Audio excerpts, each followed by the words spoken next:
Game number 1, qualifier number 2, everybody. Oxygen Esports going up against Team Copium. Garden of Terror is our first map in the best of 3 series, as both teams in this final, the 10th qualifier of the X Cup Summer, are trying to get to the next round. So also we had a couple of announcements. There's one announcement that you haven't heard yet, so I have a little bit of a good news, bad news situation going on right now. So the bad news is that, I'm not sure I mentioned this in the past, but this is actually going to be, at least for the time being, the last X Cup season. So back at the beginning, we're always aiming for 4. This is the 4th season, so I just want to point that out to everybody that isn't aware of that. This is going to be, at least for now, the final X Cup season, which means that we ran nearly a year of Heroes of the Storm content thanks to Mr. X, and I want to use that opportunity to again give him a huge shout out here, because without him all of this wouldn't have been possible, and we had tons and tons of amazing Heroes of the Storm content. Now this is the final qualifier before we're heading into the playoffs, so for the teams there's still points up for grabs, but yeah, the playoffs are going to be pretty awesome. As we had in the past, like 4 days of non-stop Heroes of the Storm action, we're going to have it again this time. Now that's kind of the sad news, but there's also good news. We just announced that there's going to be another offline event for Heroes of the Storm. That's at the end of the year in October. And I'm heavily involved in organizing all of this. And you might have seen it already on my Twitter. You might have seen it on Discord. Or there was an announcement on Reddit as well. But if you missed it, you can check out the description of the video if you're watching this on YouTube. Because we have the Heroes International, where this time we are aiming for 3 European teams, 3 North American teams, and 2 teams from Korea to face off in an offline environment. So again, that regional banter and action that we've been experiencing during the times of HTC and even before is coming back. And you get all the information there. So if you want to sign up, if you want to participate in the qualifiers, you can do that with your mates. But there's also, and I want to stress this, there is a GoFundMe. So if you want to support this project, you can do so. And every single dollar that gets donated will be matched by our sponsors up to an amount of 30K. I don't really think we are going to realistically achieve that. But up to that point, everything is being matched by an equal donation from our sponsors, which is of course awesome. And the money is being used to ensure that all the travel costs are being covered. Right now, the prize pool is already guaranteed, the hotels are as well, but we are of course hoping to get these Korean teams in and make sure that we can cover the travel costs, that we get additional casters in, can up the production level a bit. So you can contribute to that. All of the links are in the description of the video if you're checking that out right now. People have been looking for some positive Heroes of the Storm news, and well, here it is. And of course, you can help, as already mentioned. But yeah, with that, we're now jumping straight in with Garden of Terror, and we have Nick... no, actually not Nick. We have anyone on Tyrael. Mixing the sides up here for just a second. So we got our Tyrael and Blaze combo for Team Copium on the first map here in Garden of Terror, with Hanzo and Junkrat for the damage. Yeah, it's actually interesting that we still don't see a Falstad here, so instead we have Dehaka, we have that Global, and we have also Sylvanas. We saw that in one of the previous matches, actually the first semi-final. The side lane pressure with Sylvanas, and then having Dehaka in your team too can really help. And apparently Nick is gonna go for the hunt here against Junkrat and Hanzo as he locks in Zeratul, the final pick for game number 1. Guys, we're heading into Garden of Terror. It's the first map in the best of 3 semi-final here of the 10th qualifier for the X Cup Summer. Let's go. Oxygen Esports against Team Copium. On the left side of the map, Hazobs is rocking Sylvanas. He's going to go for some side lane pressure, but also chip the damage in those team fights. We got Copenhagen on Dehaka, Nick on Zeratul, Bad Benny on Johanna, and Yazu on Anna. On the right side of the map, Team Copium, they want to hit the grand final here. For them, obviously, a big step towards a potential participation in the playoffs here. Final qualifier, so it is going to be pretty important to lock some points in. We've got Casper on Blaze, Guilty Spark on Rega, Gaflo on Junkrat, anyone on Tyrael, and Nano is playing Hanzo. Alright, let's get this one started and see who takes game number 1. The big favorite, of course, is Oxygen Esports. And we got on level 1 the move unseen. Yes, off we go. Down to the bottom of the map, we still got Casper. Very much so alone right now, so nobody's really looking for that big battle in the mid lane. Everybody's poking around it a little bit, so don't get me wrong. But nobody is really making a massive jump into it. So, yeah. And instead they're now rotating towards the top, and look at Hazu. He's already aiming. They're really trying to catch Junkrat here, but they saw that more or less coming. That was a beautiful sleep dart though. Oh my god. It's actually a shame that didn't lead to a kill. Instead, it's Ana that gets punished for it because they didn't see the rotation coming that was aiming at them. But damn, son. That was... I feel a little bit sorry for Ana. First, Yasu hits the perfect sleep dart, trying to set the kill up, and then he's the one that gets punished and killed. That's unfortunate. I mean, damn. So, alright, we got a bad Benny sitting in the middle of the map doing his thing. We got Caspar already here. Yeah. And they're chasing Jojo off. So yeah, Jojo is being chased down to the bottom of the map. We have Nick currently also doing his thing. Of course, with Zeratul, you cannot only go for those team fights and try to get the quick hits against Junkrat, Hanzo, against the low HP heroes. But at the same time, you have a wave clear that you can use on those lanes to apply additional global pressure. And they have tons and tons of wave clear. I mean, just look at their lineup. It's pretty incredible. So they are going to try and play that macro. But yes, 1 kill to 0. There it is. Level 4 on each side right now. We got the unstable poison kicking in. First seed is also up in 20. And Nick is using his mobility to just start and piss people off a little bit on the other side of the map. So, yeah. With that, we got all the way up at the top. Nano doing his thing in the middle of the map. Yep, there we go. Benny, he's currently doing his best. And down to the bottom of the map, of course, Nick is doing the same. They're just all focusing on the wave clear. Trying to control the macro aspect as much as they can. And yes, the first seed. Not really attacked just yet. Everybody is just still looking for camps. Trying to get some pressure on these lanes before they're engaging into a battle or something. But yes, there we go. We now got Ana.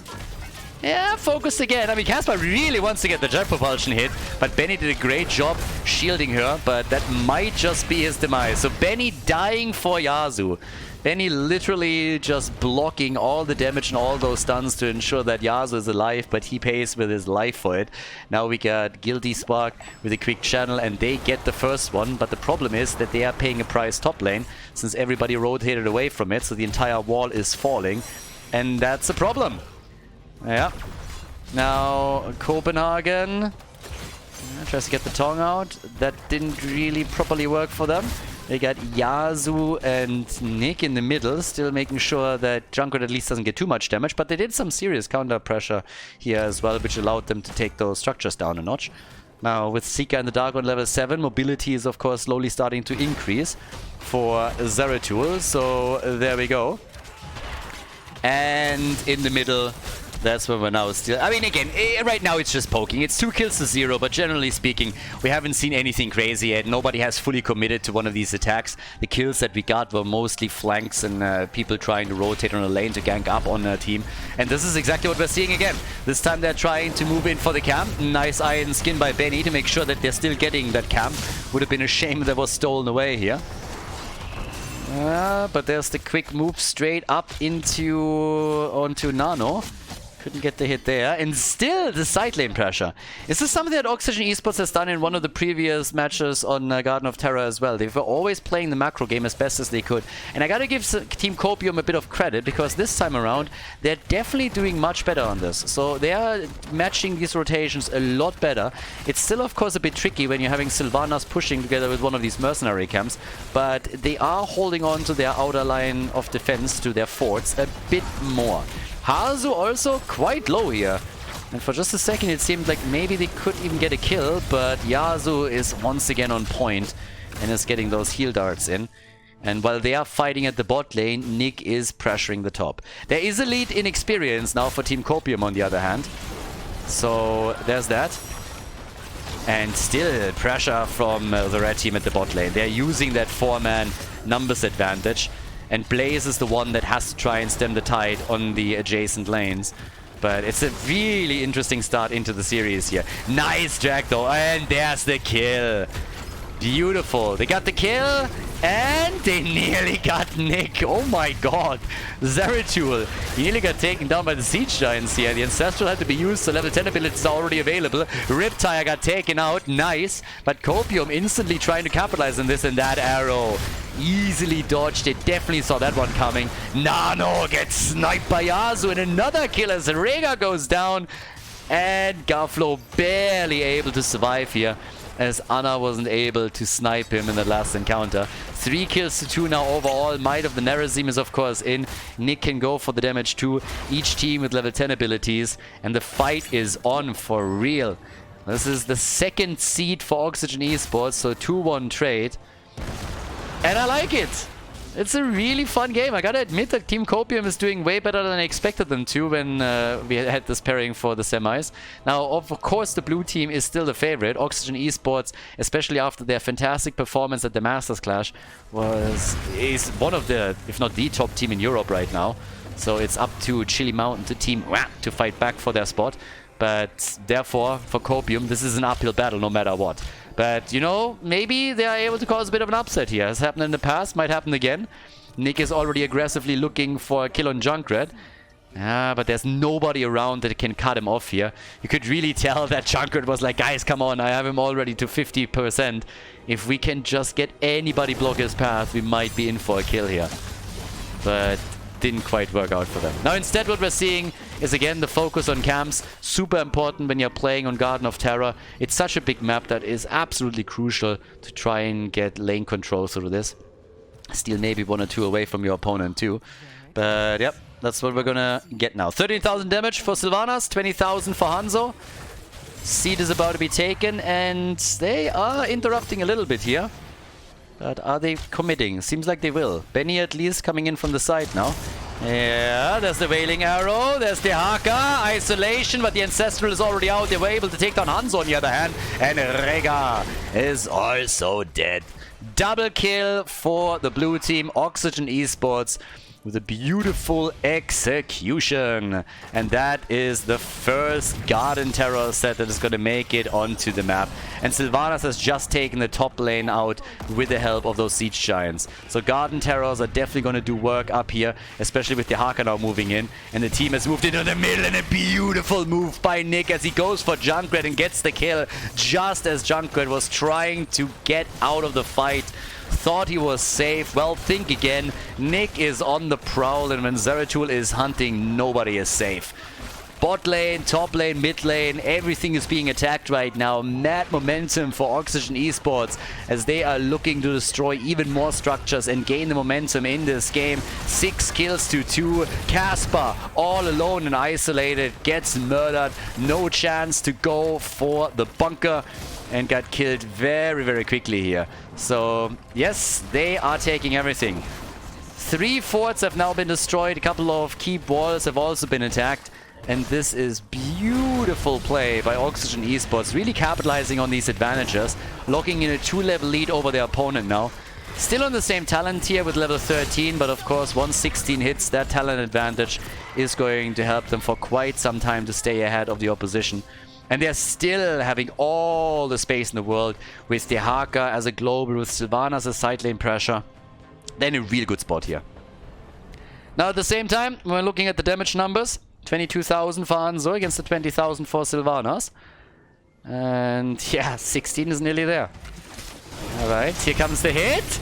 Nice, they're trying to be super aggressive. I mean, look at this, even baiting out the Ancestral. At that point, it was just better safe than sorry. Let's just make sure we're not losing anyone here. And with Anna committing also to her own ult, definitely a worthy trade in cooldowns. That could have been a problem. But it also allows them to go for even more camps. There's level 16 now. Benny is sitting in a bush. And the Haka is taking to the top lane. Always for the global. Macro, macro, macro, macro. That's what Copenhagen is looking at now.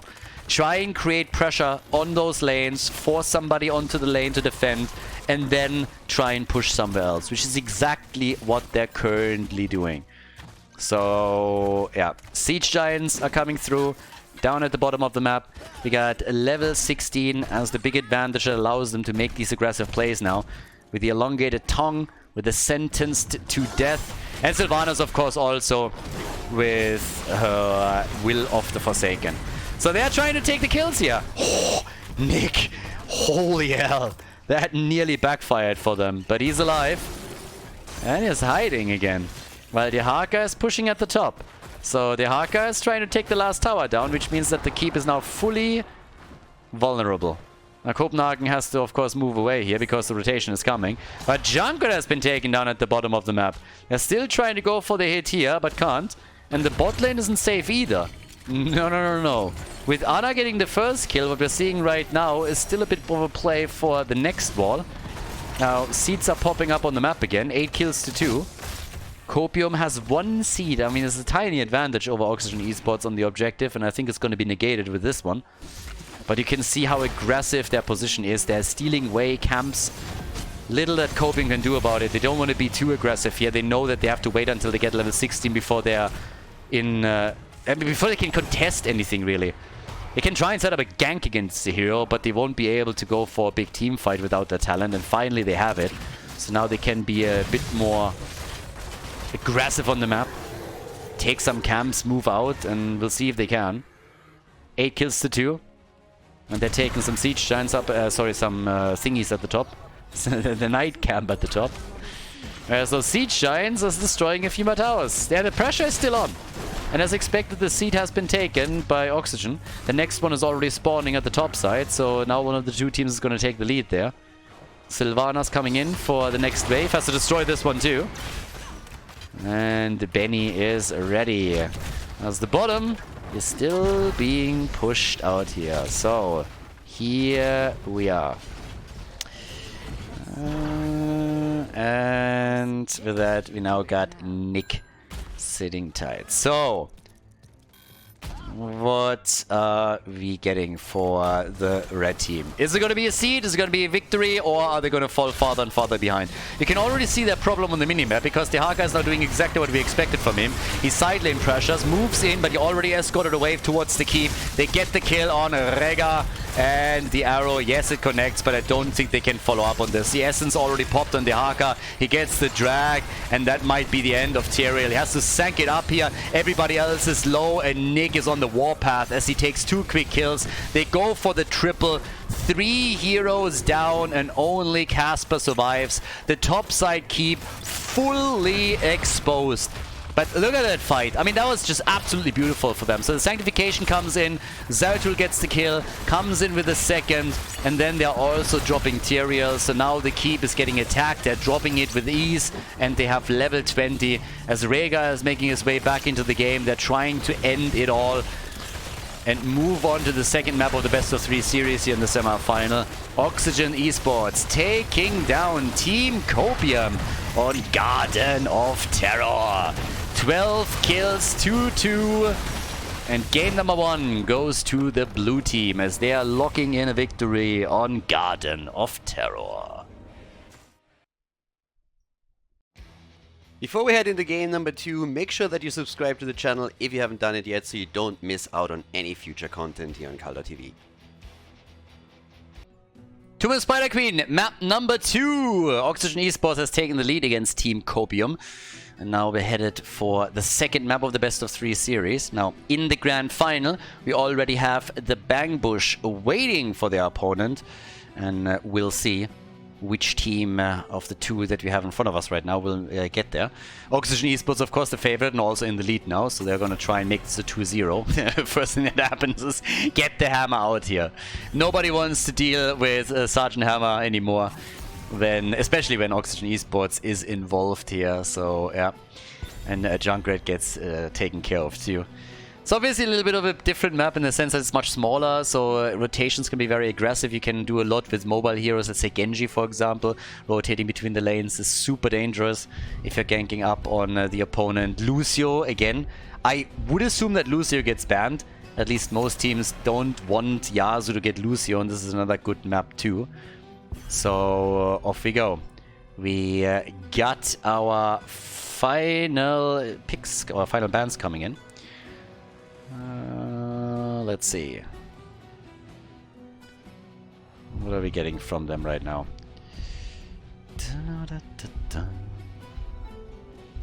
And also, talking about what are we getting, is Nick maybe gonna play a Kerrigan? They're banning out Brightwing, so that means that also one of the CC tools that you could technically have against Kerrigan, any kind of melee assassin, doesn't have to be Kerrigan, is already out of the picture. Now, with Jojo, you have a nice tool to not only interrupt whenever an opponent is trying to turn in a couple of gems, but you also have the wave clear that comes with it. So we have that coming up. And yep, on the left side for the blue team, we got now Anduin and Blaze. All right, nice. Yeah, with Anduin, you already have pretty much the baseline combo to put Genji into a position where Nick can make plays, again, with Light Bomb engage. Now, of course, before that happens, there's going to be a ban, and in addition to that, you could also try and take it away from the opponent by simply picking it yourself, if you're Team Copium. But they go for Urel, and we get Hanzo. They prefer the other Shimada. It's just a better brother, apparently. Yeah. Or nah. Still can ban out the support, or can, of course, ban out a second damage dealer, but I assume that another support ban wouldn't really be too bad. They already got their own. Mr. Anduin himself, the Brad Pitt of the Nexus. And here we go. Malfurion. All right. No Malfurion for this one. Ah, I guess against the Twilight Dream here. I mean, you of course have the Blessed Shield and could follow up with the Root. So you have a bit of a lockdown, but more of a targeted ban than anything else. Could have also seen them get rid of Rhaegar here, just to name one more.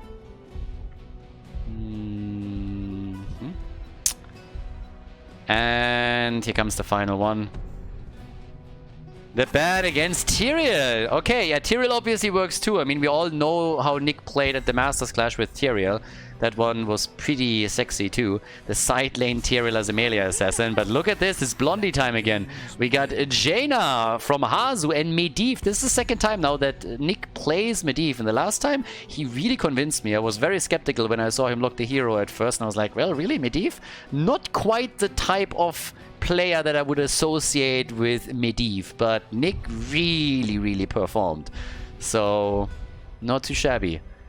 Curious for this. Leyline maybe even into a ring. If they can pull that timing off, then that could be interesting. Maiev and Deckard Cain for the red team, as they are desperately trying, of course, to win this one, force the final map, have another chance to move on to the grand final. If not, they're going to drop down into the third place decider. And last but not least, we got Bad Benny. We need a frontliner. What do we have? Stitches is still up.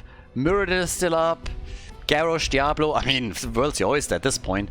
Pretty much no real main tank that has been banned out, maybe with the exception of Tyrael, which is mostly played as a side lane assassin by Oxygen lately. So there's Garrosh. Alright, Tomb of the Spider Queen, everybody. Map number 2. Let's go. Team Oxygen against Copium. Game number 2, Oxygen Esports against Copium. On the left side, Hazu with Jaina. We got Nick on Medivh. Blaze is played by Copenhagen, Yasuo and Anduin, and Bad Benny on Garrosh. On the right side of the map, Gavlo on Maiev. We got anyone on Johanna, Nano on Hanzo, Casper on Urel, and Guilty Spark is playing Deckard Cain. Yeah, it starts with a D as well, but not quite the same thing. Benny again with an absolutely unique and rare mount that he has there. It's so unique and so rare. Much rare, much wow. Oh my god. Yeah, even Gavlo is already super impressed by it. It's just like, oh my god, dude. Like, what a rare and unique mount. This is impressive. How do you get that? Oh, I witnessed the death of heroes. That's how. Anyways, top side. We got Garrosh already sitting in the bush. Jaina's immediately moving away from there. I like that they're starting to chase Hazu. So, not really working out yet, but obviously Jaina as one of the main damage dealers, if not the main damage dealer, is going to be the focus of attention for a lot of these plays, especially for Maiev. But at the same time, Nick, we need to watch his baseline a bit. The last time that we saw him, he absolutely crushed those baseline stacks. He completed that talent in no time. Can he pull that off again? I mean, he's starting off well, but we'll see. So right now, 7 stacks for him. We got down at the bottom of the... Hey, again, it's Tomb. So you have like very short lanes, very close to each other. Rotations are easy, especially if you're having Medivh And that's something that Caspar is currently experiencing firsthand because, yeah, they're ganking up on him hard. That's a few gems lost for the red team, which in and of itself is, of course, already annoying. But on top of that, it also gave a few more gems over to Oxygen Esports. So definitely not the way that you want to begin game number 2 against an opponent. For Copium, it's not really the best. Now, the quick rotations thanks to these portals allow them also to traverse the map a lot faster, and therefore mess with the timings of Team Copium a little bit. Siege Giants at the bottom of the map are now starting to damage the structures, but they also have to defend the middle, so that's another one. That's where they're jumping in right away, trying to get some work done here, all the way up at the top. Copenhagen sitting tight on this one. Yeah, we got down to the bottom of the map. Caspar, hoppity hop, gets hit again. Garrosh, lockdown, another stun, and they get another kill. They actually make it work. The rotation is there, but it's just a little bit too late. They were trying to go for Nick now. He has the shield though. It's quite unfortunate for Urel in particular. It's the second time that she went down, so both of the kills against the Space Goat. And she can get annoyed until she's blue in the face, but that's not going to change anytime soon. The aggression that we're seeing from Oxygen Esports is well coordinated, and this is exactly what I talked about a bit earlier. Nick is impressing me. It's not only the... yeah, I mean, he really uses his abilities exactly when he has to. There's no YOLOing out of shields that aren't needed. The portals are absolutely on point, and he has a patience on that hero that is quite impressive for somebody that is used to just jump aggressively into the backline and taking people out with all of his mobility. So now we have him at 22 stacks towards the baseline, which is of course a huge step towards the completed quest as well. They even got a kill against Maiev with Jaina up at the top while this bottom battle is still ongoing. But very nice. And honestly, the way this is going, we're soon going to see bans against Medivh whenever they're playing Tomb of the Spider Queen. Another one. I mean, that these combos that we are seeing between Medivh and Anduin are so decent that I'm basically tempted to say that Anduin is useful. I mean, damn. Nah, I'm just kidding. He's still a crybaby. He was always useful, but he's still a crybaby. I want my mommy! Always was, always will be. You know that the Alliance is doomed when you're being led by a beta like Anduin. I mean, that can't be a success. Long term, that isn't working. I mean, you know, in the short term, there's always a couple of people in the background that can make up for his failures, and then he can present that joint front. But eventually, this is going to catch up on you, and then everything is going to fall apart massively. And it's kind of unfortunate, but that's just what happens when you elect weak leaders, you know? And yeah, somebody needs to change his diapers every now and then. And we don't know who exactly that's going to be, but yeah, either way. So, with that, we got 4 kills to 0. Mama's boy is now sitting in the back here. Riding a Chocobo, by the way, which I absolutely approve of. 37 stacks for Nick. Nick is a monster on Medivh. Like, Nick is way better on Medivh than he has any right to be. 4 minutes and 46 seconds, and he is again done with his quest. Looking absolutely fantastic here. Yeah, then he's moving in. They got 5 kills to 0 now. 40 gems already delivered. They are way ahead in gems. Not only did they take a lot away from the opponent, they also gathered more than they did. Blue team with the first set of web weavers. So this is just looking great. And they're going for another kill. Caspar is trying to escape. Jaina died though, so nice by Hanzo. While they are still trying to save Urel and are able to do so, Jaina went down. So Hanzo inting a little bit. Yeah, where's that German efficiency when you need it? That's not how you're supposed to do that. Okay, so Hazu down. That makes the aggression a little bit more difficult, because again, this is the main damage dealer. He's back now, but they're already losing a bit of time towards this. And I guess they also lost a few gems. So here come the level 10 abilities, and that's of course the bigger news.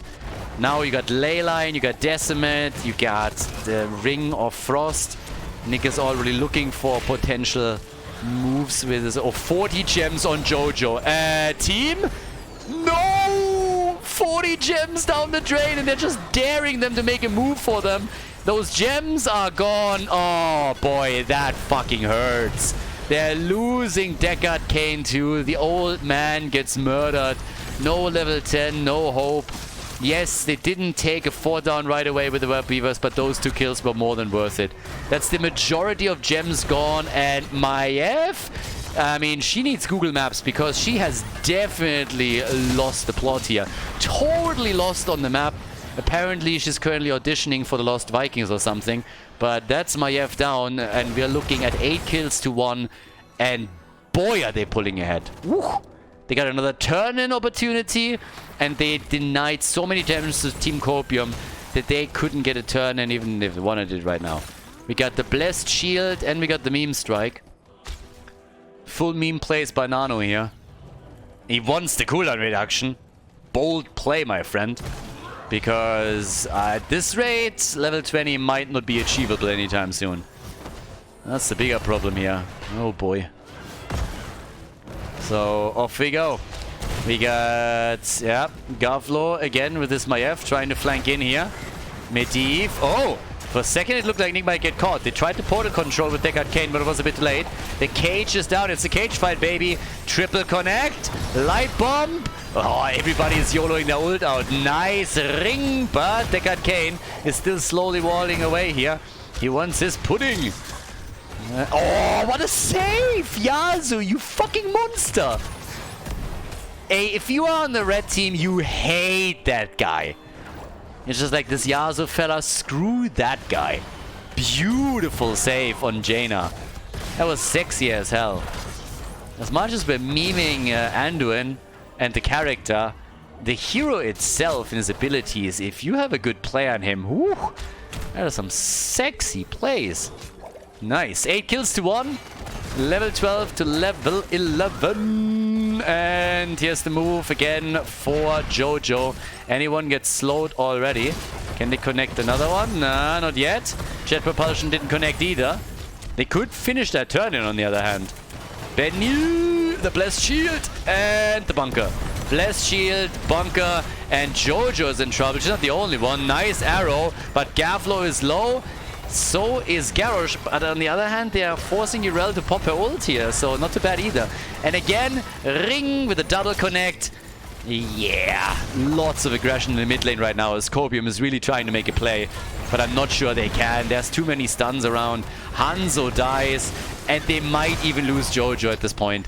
Oh, she makes it out, but Deckard Cain doesn't. He's not a spring chicken anymore. He just can't run away this fast. By the way, it would be fucking funny if they would introduce a talent on Deckard Cain that lets him sprint. Just for a little bit. You know, and he just like hikes up his skirt a little bit and just like sprints at full speed and gets away from the opponent. That would be at mount speed or whatever. That would be ridiculous. That would actually be really funny. I would like that. Make a bit of a meme out of it. Sprint Deckard Cain. Gets a rejuvenation potion or something like that. 20 years younger, and all of a sudden he just goes on an all-out move. But talking about all-out moves, we have now the pressure on those forts, and this time it's for reals because, well, there's a 5-man on the map for Team Oxygen. They got a talent advantage, and they got with the Web Weavers a perfect opportunity to at least take 2 of these forts down. So there it is. But yeah, Casper, you can run, but you can't hide, baby. The same is happening in the middle of the map as they're engaging again with another portal. The wall is down. These rings are hitting Deckard every single time that he goes for his ult. The second that the ult animation is being thrown out, Hazo is ready, pops the ring, and then they follow it up with the kill. And Deckard Cain is really struggling with it. So I absolutely love what they're doing with this. Hazo is able to get those kill setups time and time again for his team. They dropped the fort. The fort at the bot lane has also been destroyed, and they're not just simply resting on their laurels here. They're moving in for the keep, or at least the wall. Good cage, but it's a 5 versus 4 with a 5 versus 4 with a... Oh, Medivh, look at that. Finally a kill. Yeah, Nick was taken down. Well done. Everybody on the red team is super low, but they're still the ones chasing, and I'm not quite sure if they can turn it. Just as I say it, Copenhagen just pops the space code. Great. Absolutely great. Comes in and crushes. That was awesome. Copenhagen with a big play. That was really cool. And talking about big plays, Nano is dead. Yeah, Hazo with a trap here. So just as it seemed for a second that Copium might go for a bit of a comeback, they're now losing hero after hero, aren't they? The slows from Jojo, there's another ring just to cut the path off. Zoning ring, this time for real, not even as a meme. And they're murdering them. Red Web Weavers are on the ground. Congratulations. That's not gonna do anything for you because you have only 3 heroes. And you are the talent disadvantage. So it gets worse and worse and worse. Talent disadvantage. 5 versus 3. Those Web Weavers are not gonna do anything. Yeah. 14-2. And of course, the damage numbers. I mean, look at Medivh. Top damage for Nick. 36,000, outclassing Jaina. What was I thinking earlier, saying that Jaina is going to be the top damage in the game? Oh, sorry, not the top damage in the game. The main damage dealer for the blue team. I should know better. The top damage dealer or the best damage dealer for the team is always what Nick currently plays. That's just how it works. So, yeah. Oxygen Esports, they are on their way to the grand final unless Copium finds an answer to this. They're a little bit outclassed here. Again, it's one of the best teams in Europe that we are seeing on the blue side. And they are just doing a spectacular job again here. Hazu just shutting down the attempt of Urel to interrupt the channel. Coming in and crushing them. Again, with another Web Weaver wave already happening here. And of course now the big question, can they use that level 16 to take the first keep down? I think the top 4 is going to fall 100%. I don't really see a way for them to save this. The blue team isn't going to focus on it either. If anything, they're going to go for a little bit of a drive-by, but it's more about what's happening at the mid and the bot lane. Nick is already giving them all the vision that they need on the opponent's team and their positioning here. And at the bottom, Urel is trying to take care of at least those siege giants. This is a big push. It's a really big one. But here they're already making a move. It has to be about the mid lane. As long as you force them to focus on the mid lane defense. Oh no. Oh boy. Oh, what a combo. Woo. Sexy. That was a big one. And they get the triple kill. Yeah, that is rough. That's really, really rough. Off we go. We got the keep destroyed. They might go for the core here, but check this one out. The ley line sets it up for them. And then we just have a full-on double kill with the third one that followed up on it.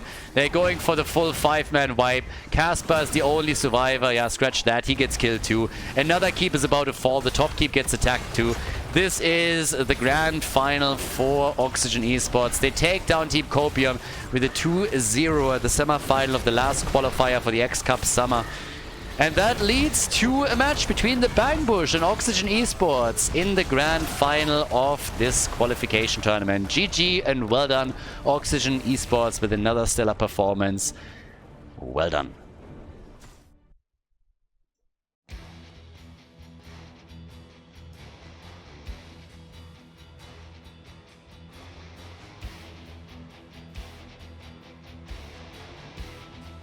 Thank you everybody for watching the video today. I hope that you enjoyed the show and the commentary. And keep in mind that the spoiler protection that is going to run for the rest of the video is made possible by all the support on patreon.com. So guys, if you want to support my work, if you want to help me start new projects and keep the spoiler protection in place, please consider heading over to patreon.com/Khaldor. There's also a link in the YouTube description and check that out. Thanks in advance, and see you guys next time with more esports coverage here on Khaldor TV. Have a great day.